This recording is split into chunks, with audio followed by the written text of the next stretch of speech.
6 மாதங்களுக்கு மேலாக சினிமாக்காரர்களுக்கு மத்தியிலே பல ஆண்டுகளாக உலவிய ஒரு கிசுகிசுவாக பேசப்பட்டது. இப்பொழுது அந்த கிசுகிசு உண்மைதான் என்பதற்கான ஆதாரமாக அவருடைய மனைவியே அவர் மீது புகார் அளித்திருக்கிறார். அவர் தாய் தகப்பனோடும் இல்லை, மனைவியோடும் இல்லை, மகனோடும் இல்லை, மகளோடும் இல்லை, யாரோடுமே இல்லை. நீ ஒரு அடிப்படையில் சொந்த குடும்பத்துக்கே நீ துரோகம் செய்யக்கூடியவனாக இருக்கிறாய். எது நடந்தாலும் அதுக்கு அரசாங்கம் தான் காரணம், தமிழ்நாடு அரசாங்கம் தான் காரணங்கிறாரு. இந்த விஷயத்துக்கு சொல்ல முடியுமா? அரசியல் கட்சிகள் தான் அதுக்கு பின்னாடி இருந்து இயக்குதுன்னு சொல்ல முடியுமா? யாருமே மற்ற எல்லாருமே யோக்கியனா, இவர் ஒருத்தர் இவர் மட்டும்தான் யோக்கியம் இல்லாதவரா அப்படின்னு சில பேர் கேட்குறாங்க. ஆனால் அது உண்மை என்னன்னா, மற்றவர்கள் குறித்து அது வழக்காக மாறி இருக்கிறதா, புகார் அளிக்கப்பட்டிருக்கிறதா?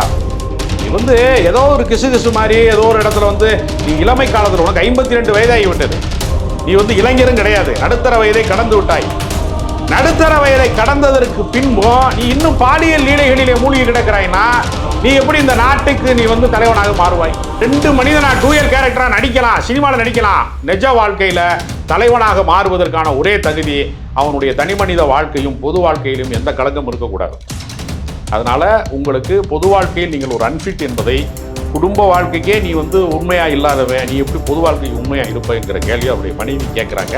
விஜயினுடைய நடத்தை என்பது மிக மோசமானது, அவருக்கு தலைமை பண்பே இல்லை என்று ஒரு நீதிபதி சொன்னாரு கரூருடைய தீர்ப்பின் விஷயத்துல. அப்பொழுது கொந்தளித்தார்கள், நீதிபதி சொல்லலாமா, அப்படிலாம் பேசலாமான்னு கேட்டாங்க. ஆனால் இன்றைக்கு அதைத்தான் அவருடைய மனைவியே சொல்லியிருக்கிறார் என்றால். அனைவருக்கும் அன்பு வணக்கம். திரைப்பட நடிகர் விஜய் அவர்களை அவருடைய துணைவியாக இருக்கக்கூடிய சங்கீதா விவாகரத்து கோருகிறார் என்று செங்கல்பட்டு நீதிமன்றத்திலே ஒரு வழக்கு தொடுக்கப்பட்டிருக்கிறது. அவர் வருகிற 20ஆம் தேதி ஆஜர் செய்யப்பட வேண்டும், மார்ச் மாதம் 20ஆம் தேதி அவர் ஆஜர் செய்யப்பட வேண்டும் என்று கோர்ட்டிலே சம்மன் அனுப்பியிருக்கிறார்கள், விஜய்க்கும் அனுப்பியிருக்கிறார்கள். எதனால் இப்படி ஒரு சூழ்நிலை என்பதை நாம் யோசித்து பார்க்க வேண்டியிருக்கிறது. கடந்த 6 மாதங்களுக்கு மேலாக சினிமாக்காரர்களுக்கு மத்தியிலே பல ஆண்டுகளாக உலவிய ஒரு கிசுகிசுவாக பேசப்பட்டது. இப்பொழுது அந்த கிசுகிசு உண்மைதான் என்பதற்கான ஆதாரமாக அவருடைய மனைவியே அவர் மீது புகார் அளித்திருக்கிறார். ஏறத்தாழ அவரை திருத்துவதற்கு அவர் பல முயற்சிகள் செய்திருக்கிறார், எத்தனையோ முறை சொல்லி இருக்கிறார். ஆனால் ஒரு குறிப்பிட்ட திரைப்பட நடிகையோடு அவர் தனி விமானத்திலே பயணிப்பது, வெளிநாடுகளிலே போய் சுற்றுவது, அவரோடு குடும்பம் நடத்துவது, பாலியல் ரீதியாக திருமணம் தாண்டிய இன்னொரு பந்தத்திலே இருப்பது என்று அவர் தொடர்ச்சியாக இது மாதிரி மோசமான சில விஷயங்களில் இருக்கிறார். குடும்பத்துக்கு துரோகம் செய்கிறார், எனக்கு தனிப்பட்ட முறையிலே துரோகம் செய்கிறார். பிள்ளைகளும் அவருடைய மகனாக இருக்கிறோம், மகளாக இருக்கட்டும், 2 பேருமே அவரோடு பெரிய அளவிலே தொடர்பிலேயே இல்லை. அவர் ஒரு தனிமையாகவே இருக்கிறார்.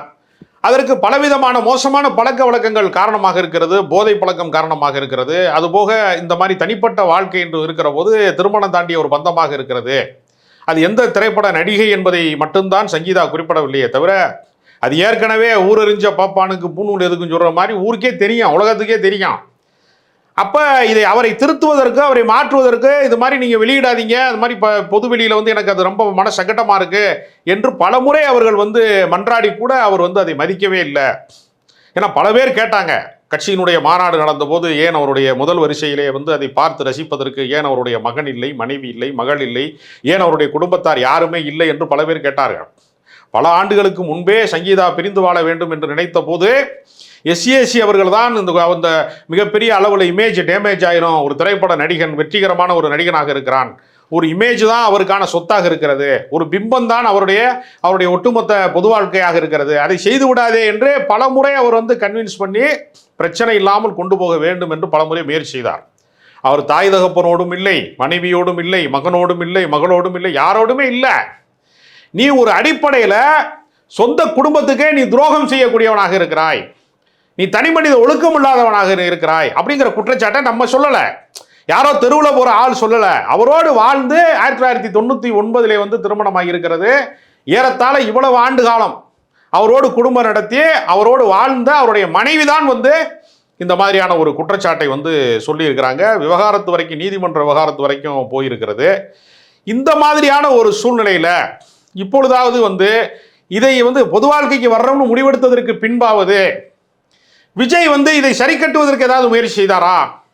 தனிப்பட்ட வாழ்க்கையிலே நான் என்னை மாற்றிக்கொள்கிறேன், நான் பொது வாழ்க்கைக்கு வந்துட்டேன், பழைய மாதிரி நான் கடந்த காலங்களில் பிளே பாயா நான் இருந்திருக்கலாம், இப்போ நான் பிளே பாயா இல்லை, நான் மாற விரும்புகிறேன், நான் சரி செய்ய விரும்புகிறேன் என்றாவது சொல்லி சரி செய்திருக்கிறாரான்னு பார்த்தா அதுவும் கிடையாது. அப்போ கத்திரிக்காய் முத்துனா கடத்தெருவுக்கு வர்றது மாதிரி இது வந்து உன்னோட பர்சனல் விஷயம் என்பது, கணவன் மனைவி விஷயம் என்பது அவங்க வீட்டுக்குள்ளே சண்டை நடக்கிற வரைக்கும் தான் அது பர்சனல் விஷயம். நீதிமன்றத்திற்கு வந்ததற்கு பின்பு, விவகாரத்து கோரி ஒரு வழக்கு வந்ததற்கு பின்பு இது பொதுவெளியில் விவாதிக்கப்படுகிற இடத்திற்கு வருவது என்பது தவிர்க்க முடியாதது. இப்போ நீங்கள் சமீபத்தில் வந்து பிரபல இசைக்கலைஞனாக இருக்கக்கூடிய ஏஆர் ரஹ்மானுக்கு வந்து நான் விவகாரத்து நோட்டீஸ் வரேன்னு அவர் மனைவி சொன்ன போது அவர் மேலே எத்தனையோ கட்டுக்கதைகளை வந்து பல பேர் சொல்லி, அவர் வந்து ஒரு பாடகியோட வந்து தனி தீவில் இருக்கிறாரெல்லாம் பல கட்டுக்கதைகளை வந்து கட்டவிழ்த்து விட்டார்கள். ஆனால் அந்த சம்மந்தப்பட்ட பெண் சொன்னாங்க, அப்படிலாம் கிடையாது, அவர் என்னுடைய தகப்பனை போன்றவர்னு அவங்க சொன்னாங்க. அவர் மனைவியே சொன்னாங்க, அவர் மீது வந்து அவர் எனக்காக நேரம் செலவழிக்கவில்லையே தவிர, என் குடும்பத்திற்காக நேரம் செலவழிக்கவில்லை, இசைக்கூடத்திலேயே மூழ்கி கிடக்கிறாரே தவிர அவர் மேலே தனிப்பட்ட குற்றச்சாட்டு எனக்கு எதுவுமே இல்லை என்றுதான் அவருடைய மனைவியே சொன்னாங்க. அப்போ நீ இந்த விஷயத்திலே நீ யார் என்பதை அவருடைய மனைவி வந்து வெளிப்படையாக சொல்கிறாங்க. ஒரு பாலியல் ரீதியாக திருமணம் தாண்டிய பந்தத்திலே நீ இருக்கிறாய், நீ எந்த தனிமனித ஒழுக்கமும் இல்லாதவன். அப்போ இந்த குற்றச்சாட்டிற்கு வந்து இதை வந்து பொதுவான அரசியலாக மாற்ற முடியாது. சிஎம் சார் நான் வீட்டில் தான் இருப்பேன், நான் ஆஃபீஸில் தான் இருப்பேன் அப்படின்லாம் பேசுகிற அந்த பஞ்சு டைலாக்கெல்லாம் இங்கே பயன்படுத்த முடியாது. கரூர் சம்பவத்தில் வந்து லோக்கல் எம்எல்ஏ வந்து கோர்த்து விட்டு, முன்னாள் அமைச்சரை கோர்த்து விட்டு அவர் தான் காரணம்னு சொல்லி பழிசாட்டியதை போல இப்படி யாரையும் சொல்ல முடியாது. அவர் வெளிநாட்டில் வசிக்கக்கூடிய அவருடைய மனைவியை சேர்ந்து வாழவே இல்லை, பல ஆண்டுகளாகி விட்டது, 5 ஆண்டுக்கு மேலாக கருத்து வேறுபாடு நீடிக்கிறது, 2 ஆண்டுக்கு மேலாக பிரிந்து வாழ்கிறோம் என்றெல்லாம் அவங்க குறிப்பிடுறாங்க அந்த மனுவில். அதனால் விஜயினுடைய தனிமனித வாழ்க்கை என்பது, அவர் பெண்கள் பாதுகாப்பு குறித்து பேசுகிறாரு, அரசாங்கத்து மேலே குற்றச்சாட்டு சொல்கிறாரு, எது நடந்தாலும் அதுக்கு அரசாங்கம் தான் காரணம், தமிழ்நாடு அரசாங்கம் தான் காரணங்கிறாரு. இப்போ இந்த விஷயத்துக்கு சொல்ல முடியுமா அரசியல் கட்சிகள் தான் அதுக்கு பின்னாடி இருந்து இயக்குதுன்னு சொல்ல முடியுமானா சொல்ல முடியாது. ஏன்னா இது பர்சனலு, உனக்கும் உன்னுடைய மனைவிக்குமானது. அவங்க ரொம்ப தெளிவாக சொல்கிறாங்க, நீ நடிகையோட சுத்துறவன், உனக்கு ஒழுக்கம் கிடையாது, தனி மனித ஒழுக்கம் கிடையாது, சுய கட்டுப்பாடு இல்லாதவன், நீ நடந்துக்கிற முறை சரியில்லை, உன்னுடைய நடத்தை சரியில்லை, உன் கேரக்டர் ஒஸ்ட்டு, நீ வந்து ஒழுக்கமான ஆளா இல்லை, நீ ஒரு சரியான குடும்ப தலைவன் கூட இல்லை, நீ இந்த நாட்டுக்கு தலைவனாவதா என்கிற கேள்வியை நாம் கேட்கல, யாருமே பொதுவெளியில் இருக்கிறவர்கள் கேட்கல.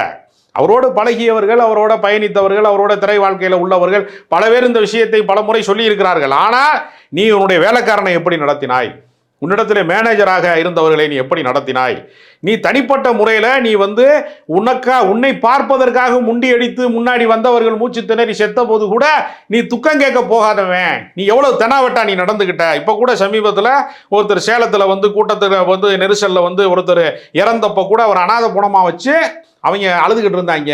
சோசியல் மீடியாவிலையும் எல்லா மீடியாவிலையும் அதை பேசுனதுக்கு பின்னாடி போனா போதுன்னு ஒரு 5 லட்ச ரூபாயை நீ கொடுத்த.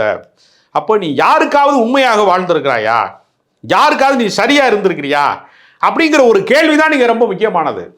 அப்போ பொது வாழ்க்கைக்கு வருகிறவர்கள் தனிப்பட்ட வாழ்க்கையில் இப்போ யாருமே எல்லாருமே யோக்கியனா, இவர் ஒருத்தர் வந்து இவர் மட்டும்தான் யோக்கியம் இல்லாதவரா அப்படின்னு சில பேர் கேட்குறாங்க. ஆனால் அது உண்மை என்னன்னா, மற்றவர்கள் குறித்து அது வழக்காக மாறி இருக்கிறதா, புகார் அளிக்கப்பட்டிருக்கிறதா, நீ வந்து ஏதோ ஒரு கிசு மாதிரி ஏதோ ஒரு இடத்துல வந்து நீ இளமை காலத்தில் உனக்கு 52 வயதாகி விட்டது, நீ வந்து இளைஞரும் கிடையாது, நடுத்தர வயதை கடந்து விட்டாய். நடுத்தர வயதை கடந்ததற்கு பின்பும் நீ இன்னும் பாலியல் லீலைகளிலே மூழ்கி கிடக்கிறாய்னா நீ எப்படி இந்த நாட்டுக்கு நீ வந்து தலைவனாக மாறுவாய், நீ எப்படி ஒரு அரசியல் கட்சி தலைவனாக மாறுவ, நீ எப்படி நீ ஃபைல் பார்க்க தெரியுமா, உனக்கு நாட்டினுடைய நிலவரங்கள் உனக்கு தெரியுமா, எல்லா கிராமங்களையும் போய் சந்திப்பதற்கு என்னை முதலமைச்சராக்குங்க, அப்புறம் தான் நான் கிராமத்துக்கும் எல்லா கிராமத்துக்கும் சென்று சேர்ந்தவர்களை தான் அதிகாரத்திலே அமர்த்துவார்களே தவிர மக்கள் வந்து நான் எல்லா ஊருக்கு நான் போகணும்னா என்னை சிஎம் ஆக்குங்கிற, எடுத்தோடனே சிஎம் ஆக்குங்க. முதல்ல நீங்கள் சிறந்த நடிகனா இல்லையா என்று நமக்கு தெரியாது, நீங்கள் சிறந்த தலைவனா இல்லையா, நீங்கள் சிறந்த மனிதரே இல்லை என்பதை உங்களுடைய மனைவி பொதுவெளியில் வந்து நீதிமன்றத்திலே வழக்கு போட்டு செங்கல்பட்டு நீதிமன்றத்தில் அவங்க நியாயம் கேட்குறாங்க. அப்போ அவருடைய இமேஜ் வந்து டேமேஜ் பண்ணுறதற்கு பொதுவெளியில் இருந்து யாருமே அவர் மீது கல்லறியலை, யாரும் அவருடைய தனிமனித வாழ்க்கை குறித்து யாருமே எந்த குற்றச்சாட்டையும் சொல்லலை. சினிமாக்காரர்கள் நண்பர்கள் தான் அதை பேசி கொண்டிருந்தார்கள். இன்றைக்கு பொதுவெளியில் அது வெளிப்படையாக வந்து விட்டது. கத்திரிக்காய் முத்துனா கடத்தருவுக்கு வருங்கிற மாதிரி அது பொதுவெளிக்கு வந்து விட்டது. இதற்கு பதில் சொல்ல மாட்டார் அவர் வழக்கம் போல. நிச்சயமாக அவர் நீதிமன்றத்துக்கு வந்து செங்கல்பட்டு கோர்ட்டுக்கு நான் வந்தேன்னா கூட்டமாக வந்துடும், கோர்ட்டை வந்து பனையூருக்கு மாற்றுங்கன்னு கேட்பாரான்னு நமக்கு தெரியாது. அப்படிலாம் கேட்க முடியாது, சட்டத்தில் இடம் கிடையாது. அவர் நீதிமன்றத்துக்கு போய்த்தான் ஆக வேண்டும். ஒரு பக்கம் அவர் சிபிஐக்கு அந்த நீதிமன்ற விசாரணைக்கு சிபிஐ விசாரணைக்கு ஒரு பக்கம் அவர் சென்று கொண்டிருக்கிறார், இன்னொரு பக்கம் அவர் செங்கல்பட்டு நீதிமன்றத்திற்கு செல்ல வேண்டும். 2 பக்கம் அவர் விசாரணைக்கு அவர் அலைக்கழிக்கப்படக்கூடிய இடத்திலே தான் வந்து சேர்ந்திருக்கிறார். எப்பொழுதுமே நீங்கள் தனிப்பட்ட முறையில் நீங்கள் யாராக இருக்கிறீர்கள் என்பதுதான் உங்களுடைய பர்சனலாக நீங்கள் யார் என்பதுதான் உங்களுடைய அடையாளம். ஒரு தலைவனுக்கான இலக்கணம் என்பது அவன் உள்ளுக்குள் ஒரு மனிதனாகவும் வெளியில ஒரு மனிதனாகவும் ரெண்டு மனிதனா டூயல் கேரக்டரா நடிக்கலாம், சினிமாவில் நடிக்கலாம். நிஜ வாழ்க்கையில தலைவனாக மாறுவதற்கான ஒரே தகுதி அவனுடைய தனி மனித வாழ்க்கையும் பொது வாழ்க்கையிலும் எந்த கலக்கம் இருக்கக்கூடாது. அதனால உங்களுக்கு பொது வாழ்க்கையில் நீங்கள் ஒரு அன்ஃபிட் என்பதை, குடும்ப வாழ்க்கைக்கே நீ உண்மையா இல்லாதவன், நீ எப்படி பொது வாழ்க்கைக்கு உண்மையா இருப்ப என்கிற கேள்வி அவருடைய மனைவி கேட்குறாங்க. இது மக்கள் மன்றத்துக்கு வெளியே வந்துருச்சு. நீதிமன்றத்தினுடைய விசாரணையின் வழியாக மக்கள் மன்றத்தில் விவாதிக்கப்படும். அவரை நம்புகிறவர்கள், பெண்கள், ரசிகர்கள்லாம் இந்த கேள்வியை கேட்பார்கள். விஜய் முதல்ல யோக்கியனா என்கிற கேள்வியை ஒவ்வொரு ரசிகனுமே கேட்பான், அவர் ஃபாலோவர்ஸ் கேட்பான், பெண்கள் கேட்பாங்க. அதனால இது அரசியல் ரீதியாக தேர்தல் காலத்துக்கு முன்னாடி விசாரணை வருது அப்படின்னா அது உங்களுடைய மனைவியிடம் தான் கேட்க வேண்டும். இது அரசியல் கட்சி சம்மந்தப்பட்டதல்ல. இது மோடியினாலேயா, சிபிஐனாலேயா, ஸ்டாலின்னாலேயோ, உதயநிதினாலேயோ வர்றது அல்லது. இது உங்களுடைய தனிப்பட்ட விஷயம். இதை நீங்கள் யார் மீதும் தனிப்பட்ட குற்றச்சாட்டாக மாற்றவே முடியாது. உங்களுடைய மனைவியை யாரும் தூண்டிவிட முடியாது. அவர்களுக்கு சுய புத்தி இருக்குது, அவங்க படிச்சிருக்கிறாங்க, அவங்களுக்கு சொத்து இருக்குது, அவங்க ஒரு ஒரு செல்வாக்கான தரமான குடும்பத்தில் இருந்திருக்கிறாங்க. அதனால் அவர்கள் சொல்லுகிற குற்றச்சாட்டிற்கு நீங்கள் நீதிமன்றத்திலே பதில் சொல்ல வேண்டும்.